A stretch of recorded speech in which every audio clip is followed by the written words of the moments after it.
let's talk about South Florida playing against San Jose State. And when you want to talk about like these G5 conferences, where do they stack up with each other? I think it is matchups like this that are very important to look at, right? Now, obviously, it's weird in bowl season because you have opt outs kind of all over the place. NFL draft opt outs, transfer portal opt outs. But I think the American and the Mountain West Conference this year were pretty comparable. If not, I think there's a chance that the Mountain West might have been a little bit better than the American this year, from top to bottom. And I know people want to look at Memphis and they want to look at what East Carolina did in their last like 6 games. They want to look at Army and Navy, being ranked in the top 25 at one point. Tulane, what they did some games. I don't know. I think this is interesting. I think San Jose State might be a little bit better than people think. And I think this is a matchup that favors San Jose State, particularly through the air, right? Walker, you get the quarterback for San Jose State, hasn't started the whole year, but once he inserted himself into that lineup, he was phenomenal. And he was throwing to a guy by the name of Nick Nash, who led the country um, in receptions and yards, I believe, for the entire season for all of college football. Hopefully, I have that right. They didn't play in a conference championship game, so it's possible that those numbers changed for whatever reason. But so yeah, he won't have his best weapon. But guess what? Okay, Jordan Lockhart, a guy that we've talked about on Justin. this. Sorry, Justin Lockhart, a guy that we've talked about on this show, like actually probably at the beginning of the entire history of the Redshirt Sophomore. Um, like a year and a half ago, he was hurt all last year, right? It hasn't looked the same, I guess, this year. Thought it might be a little bit. This is his chance to shine. I think this is going to be his coming out party against a secondary for South Florida that is quite frankly garbage. Now, I do think an important thing for San Jose State here is getting to off to a hot start and finding a way to do something with Floyd Chalk on the ground, okay, in the second half because South Florida has been one of the best second half teams in the entire country. Yeah, absolutely. I'll turn it over to South Florida here. Their quarterback, obviously, tough injury luck. Byron Brown, a guy we were high on, who didn't play great, honestly, in September, but he's been out since week 5 with a lower body injury. It's been the Bryce Archie show, right? And it's been up and down, as you know, as South Florida fans. 58% completion percentage, 9 touchdowns, 9 interceptions. Not a ratio you want to be at, and nothing special. He adds to that development on the ground, only 137 yards, as he added rushing. The good news is, right, you've got a San Jose State team who is not great, right? They're 91st in the country in pass yards allowed per game, over 230 yards per game. Yeesh. Plus, that San Jose State team is also potentially missing two of their starting cornerbacks,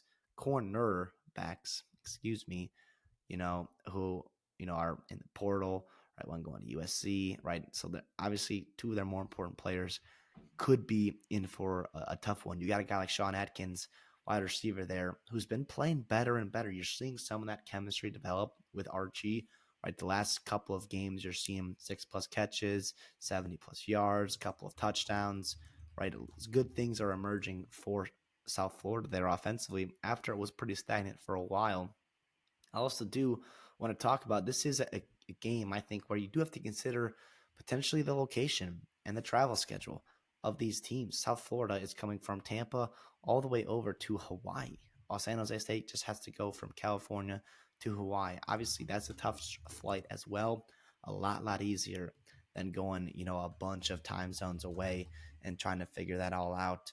Um, we do talk about it here in these bowl games. You do have to consider what's going on, how's the mentality, how are you going to prepare, which team's going to show up and really try and be dedicated to win this football game when you're kind of going through it and breaking it down. Not that South Florida, they won't show up and won't be motivated to go. I do think that travel thing does factor in, right? Absolutely. I feel pretty good here about San Jose State laying 3.5 points. I'll take that. I'll take them to win, obviously, as well. What concerns me about like feeling really good about it, right, is a little bit of like your bailout guy, and Nick Nash is like whenever you need a point, right, like, or excuse me, a first down or something like that, he can get it for you, right, as well as your cornerbacks missing as well. And I do want to mention real quick, Lamar Radcliffe, freshman running back, I think, for San Jose State. That could be pretty interesting there. He's a guy that's been running a little bit more and more.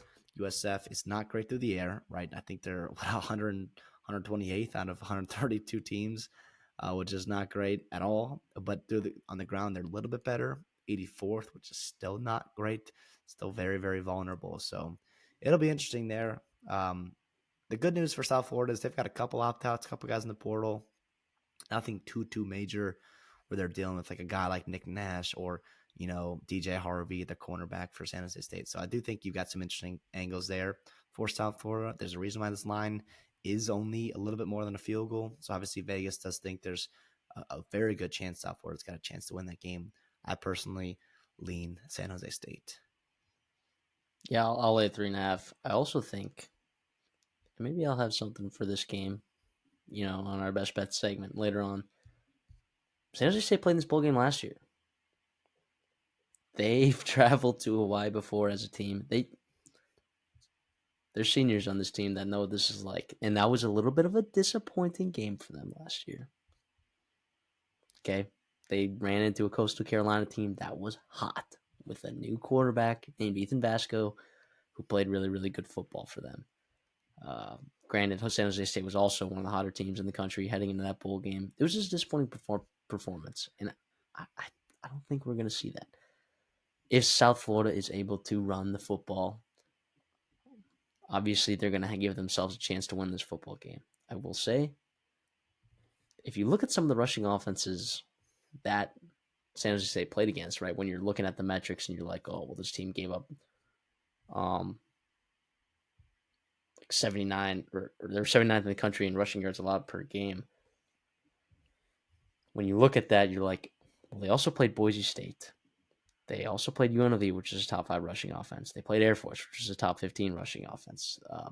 They played Colorado State, which was a top 40 rushing offense. They played Fresno State, which is a top 45 rushing offense. Like they played teams that are pretty good at running the football, and a Washington State team, and an Oregon State team that was top 35 running the ball. So like they kind of got shafted. Actually, I'm not sure if they played Boise State. Yeah, they did. So not only did they play both Washington State and Oregon State, they had to play UNLV, Fresno State, and Boise State. Talk about getting absolutely shafted when it comes to, and Colorado State. Talk about getting shafted when it comes to Mountain West schedules. The only I'm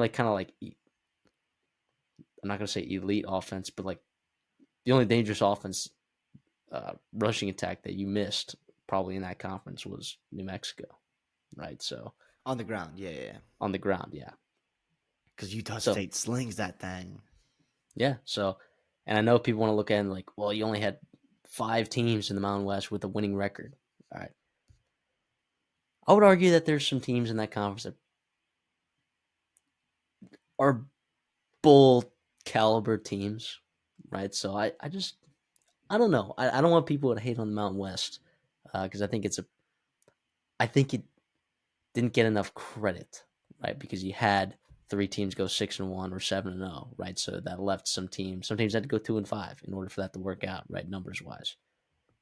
I just think the Mountain West might give the American a nice little smack in the mouth right after UNLV kind of gave California a smack in the mouth.